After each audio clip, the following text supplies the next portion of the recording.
Hi guys, magandang araw po sa inyong lahat. Sunday po ngayon, November 2. Nakabisita na ba kayo sa minamahal nyo sa cemetery? Ako, nakabisita na po ako in advance. 31, bumisita na po ako. Dinalaw ko po ang aking mga relatives, ang aking parents. So,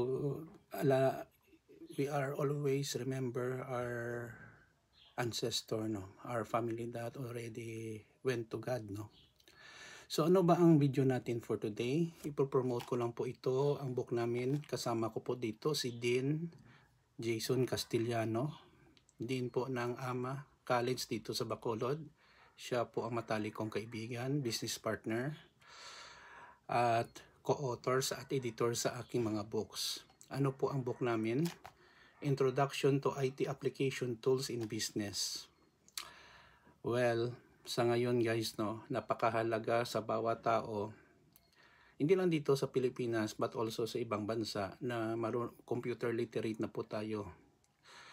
Mag-apply tayo ng trabaho sa ngayon, most of the employers assume that you already know how to use a computer, laptop, desktop computers, not only able to turn on but also to navigate and use different applications. This book will teach you how to use Microsoft Office applications like Microsoft Word, Excel, PowerPoint. And then, maganda dito guys, tinuturuan po tayo,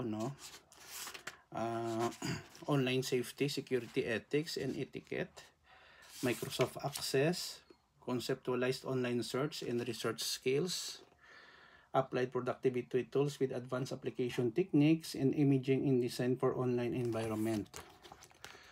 All in one sa isang book para sa lahat.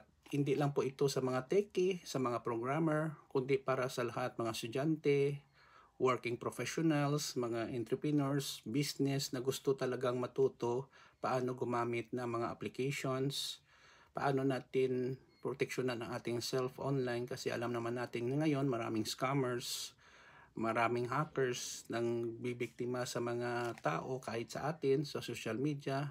Tinuturo dito ang tinatawag na safe computing online, paggamit ng social media, and then how to do research with the use of the internet, AI tools, mas madali, mas comprehensive po ang tinuturo dito. At saka guys, available na po ito sa Shopee, At saka sa aming publishers na Unlimited Books, Library Services, and Publication Incorporated. Ilalagay ko po guys, sa ating description ng aking page sa Facebook at saka sa YouTube ang kanilang websites and email address.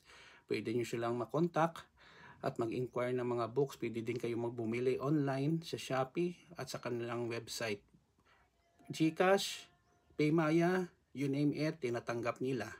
At saka ang kagandahan dito guys, kung mag-order kayo ng mga books ko namin, ng mga co-author ko, kung marami kayong i-order, malaki po ang discount na ibibigay nila.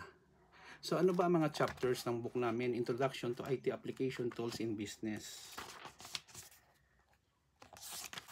Okay. Chapter 1, Introduction to IT Application Tools in Business. Ano ba ang tinatawag na mga IT tools? Dito po natin matutunan. Classification of IT tools, functional tools for communication and collaboration. Dito sa ngayon, marami tayong online tools, Messenger, Viber, kung ano-ano pa dyan, Chapter 2, Introduction to Microsoft Word, mga basic commands, paano gumamit, mga margins. Chapter 3, Introduction to Microsoft Excel. Kung gusto niyo magtuto ng bookkeeping or mga statistics, pwede niyo talagang magamit. May mga tutorial tayo dito. Chapter 4, Introduction to Microsoft PowerPoint. PowerPoint is still very in demand nowadays. Pero sa ngayon, basta online ka, marami namang available. Canva, Figma, Pero ang basic talaga, kung wala kayong internet connection, is the use of PowerPoint, Microsoft PowerPoint. And then, kung gusto nyo matuto ng basic database manipulation, Chapter 5 is all about Introduction to Microsoft Access, pag-create ng database, pa-create ng mga tables, relationships, queries, no? At paggamit ng wizard. Chapter 6, very important para sa lahat, online safety, security, ethics, and etiquette. Matutunan po natin in what are do's and don'ts sa online, no? Especially sa social media, no? Ano ang tinatawag na internet ethics, rules and etiquette and conduct, no? Sa mga email, no? Alam nyo, minsan kasi may nag-email sa akin, walang title, wala ding body, attachment lang sa mga estudyante ko. So, kinukuha ko ang kanilang attention, tinuturuan ko sila na wag ganon. Mag-email kayo, lagyan nyo ng title, lagyan nyo ng message, and then say thank you. Okay, yun ang tama.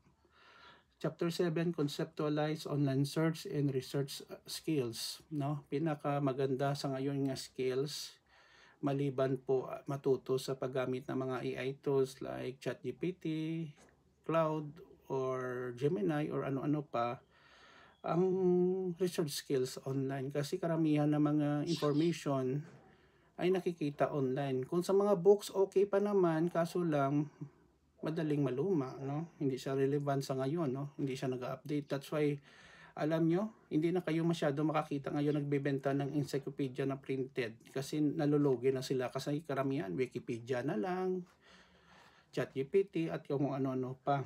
Chapter 8, apply productivity tools with advanced application techniques, no? Ano ba mga techniques, no, mapaganda ang iyong mga gawain, no, using IT tools. And then chapter 9, second to the last chapter, mayroon po tayong imaging and design for online environment, no? Ano ba mga vector graphics, visual messages, infographics, no, more on principles, no?